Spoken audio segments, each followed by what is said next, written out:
तो इस जगह पे ये कैरियर का एसी है, जिसमें कि हम देखने वाले हैं कि हम कैरियर के एसी में किस तरह से वायरिंग करते हैं। ये कैरियर का एक स्प्लिट एसी है, इसमें क्या देख सकते हैं यहाँ पे कंप्रेसर, कॉन्टैक्टर, कैपेसिटर और यहाँ पे एक कैपेसिटर।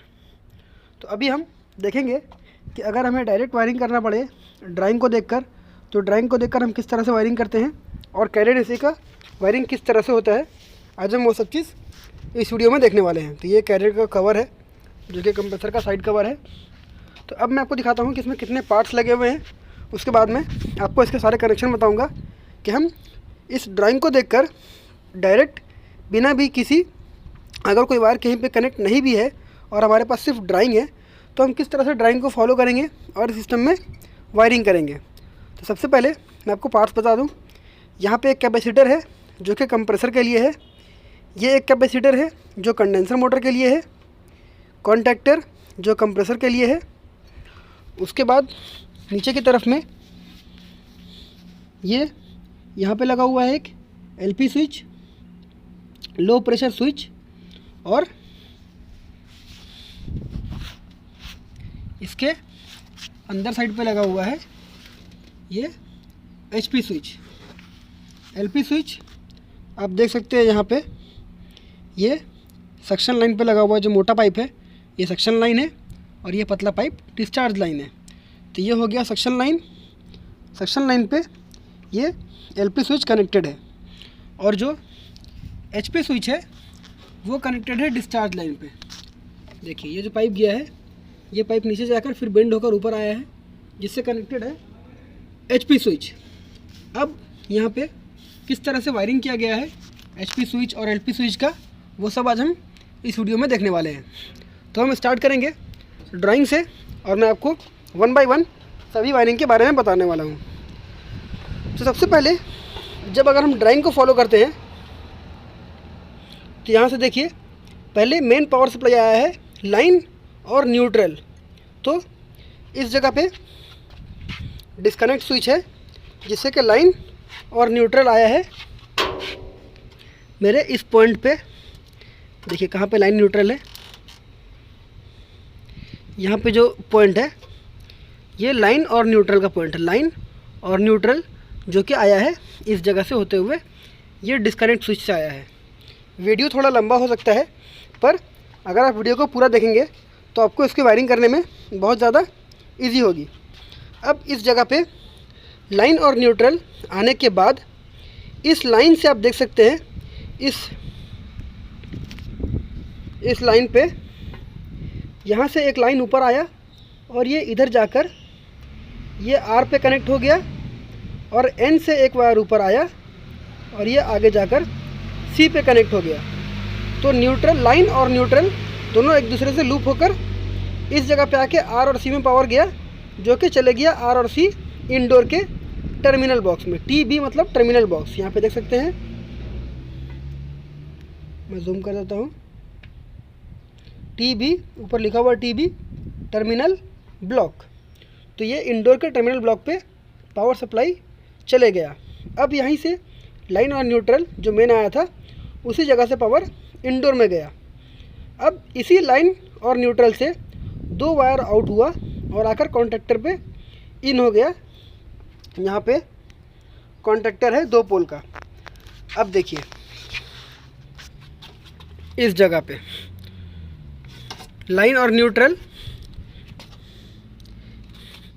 तो यहाँ पे पहला वाला जो पॉइंट है वो लाइन का है। लाइन से एक वायर यहाँ से ऊपर आया और ये वाला वायर, ये वायर आर में आकर कनेक्ट हो गया। देखिए यहाँ पे आर है, ठीक है। अब न्यूट्रल से एक वायर, ये वाइट वायर आया और ये वाइट वायर आकर सी पे कनेक्ट हो गया। यहाँ पे सी है। तो ये दोनों वायर इंडोर पे पावर सप्लाई देने के लिए है। अब उसके बाद इसी जगह से एक ये फेस लाइन और ये एक न्यूट्रल, ये दोनों आकर कॉन्टैक्टर पे इन हो गया। ब्लैक जो वायर है वो है लाइन। तो इसी लाइन से एक वायर आकर इसके कॉन्टैक्टर के एक कोयल वोल्टेज पे लग गया। पहले हम ड्राइंग पे देखते हैं, सीरियल वाइज हम इसकी वायरिंग करेंगे। देखिए यहाँ पे कॉन्टैक्टर पे इन हो गया। अब इसका A1 और A2 ये है इसका कोयल वोल्टेज। अब A2 और A1 पे पावर कहाँ से आया? लाइन 2 से एक वायर लूप हुआ और A2 पे आ गया। देखिए लाइन 2 से एक वायर लूप हुआ और A2 से आ गया, मतलब कि यहाँ से एक लाइन से लूप हुआ और इसके एक कोयल पे चला गया। सेकंड कोयल पे भी खाली है। यहाँ पे सेकंड कोयल पे ये पावर सप्लाई कहाँ से आएगा? देखिए सेकंड कोयल पे पावर सप्लाई आएगा LPS लो प्रेशर स्विच से। अब लो प्रेशर स्विच पे वायर कहाँ से आ रहा है? इस जगह पे देखिए Y, L का काम हो गया, NB हो गया, RC हो गया, बचता है Y। इंडोर स्टार्ट होने के बाद जब Y से पावर सप्लाई आया तो वो आकर गया सीधा HP स्विच पे, यहाँ से होते हुए HP स्विच पे इन करेगा। HP स्विच से इन हुआ, आउट हुआ, इस टर्मिनल पे आया, फिर आउट हुआ। LP स्विच पे इन किया, फिर LP स्विच से आउट हुआ। ये येलो वायर आकर इस जगह से होते हुए इसके A1 पॉइंट पे लग गया। तो अब हम इस वायर को फाइंड आउट करते हैं। इस जगह पे ये Y वायर है, देखिए Y वायर, जिसमें कि एक ब्लू वायर कनेक्टेड है।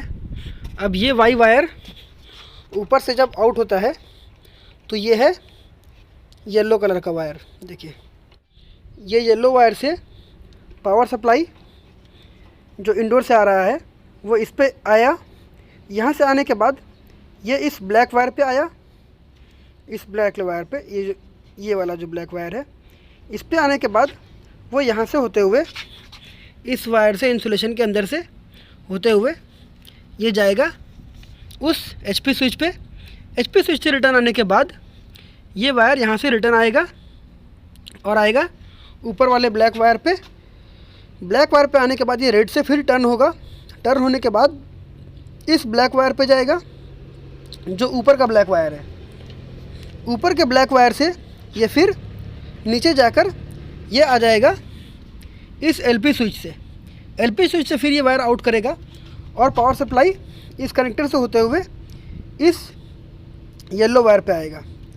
ये जो येलो वायर अभी ओपन किया हुआ है, ये येलो वायर है इसका A2 कोयल वोल्टेज, मतलब कि यहाँ पे ये वायर कनेक्टेड हो जाएगा इसके कोयल वोल्टेज के साथ में।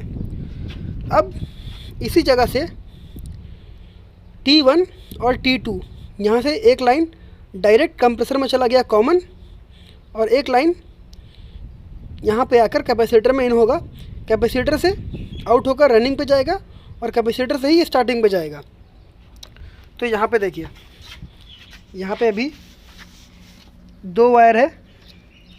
इस वायर को अगर हम हटा दें तो ये रेड वायर यहाँ से गया, यहाँ से जाने के बाद कंप्रेसर में कैपेसिटर में कनेक्ट हो गया।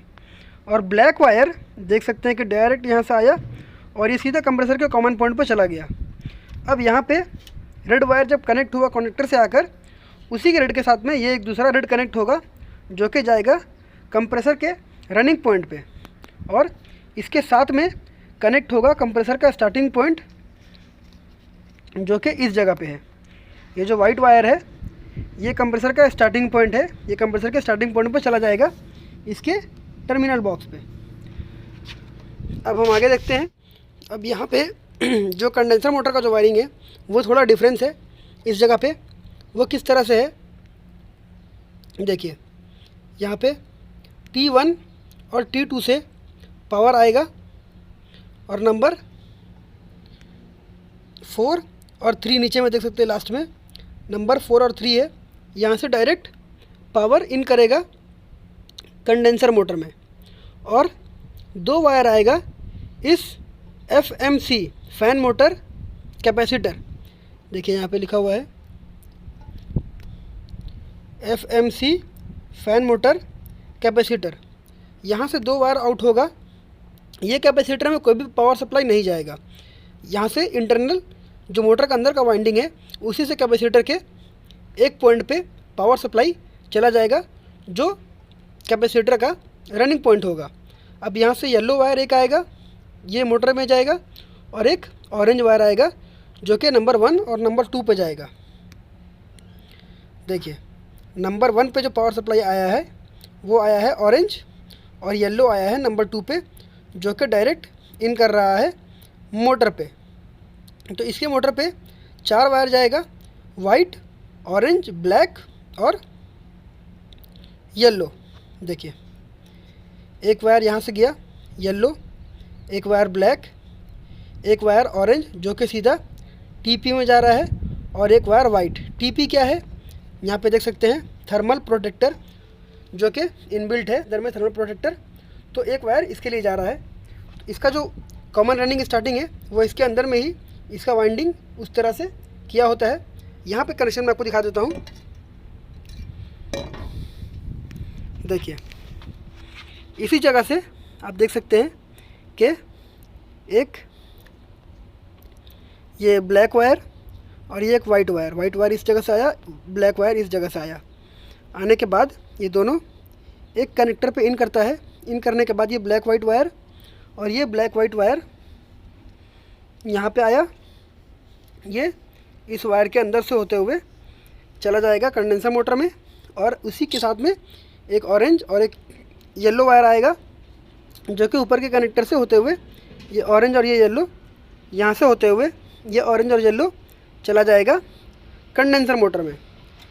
मैं आपको कंडेंसर मोटर का ड्राइंग दिखा देता हूँ। ये इस जगह में कंडेंसर मोटर का ड्राइंग है। देखिए ऑरेंज और येलो जो है कैपेसिटर में जाएगा, और ब्लैक और वाइट ये डायरेक्ट लाइन और न्यूट्रल पे जाएगा। तो कुछ इस तरह से कंडेंसर मोटर का वायरिंग होता है।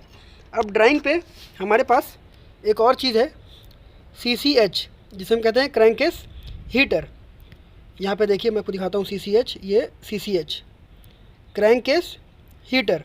अब क्रैंकेस हीटर में पावर सप्लाई किधर से जा रहा है पहले हम वो देख लेते हैं, और है या नहीं वो भी देख लेते हैं। इसके लाइन 1 से एक पावर सप्लाई आया, ये इधर आकर हीटर में इन किया, फिर हीटर से आउट होने के बाद ये रिटर्न जाकर इसके T1 पॉइंट पे कनेक्ट हो गया।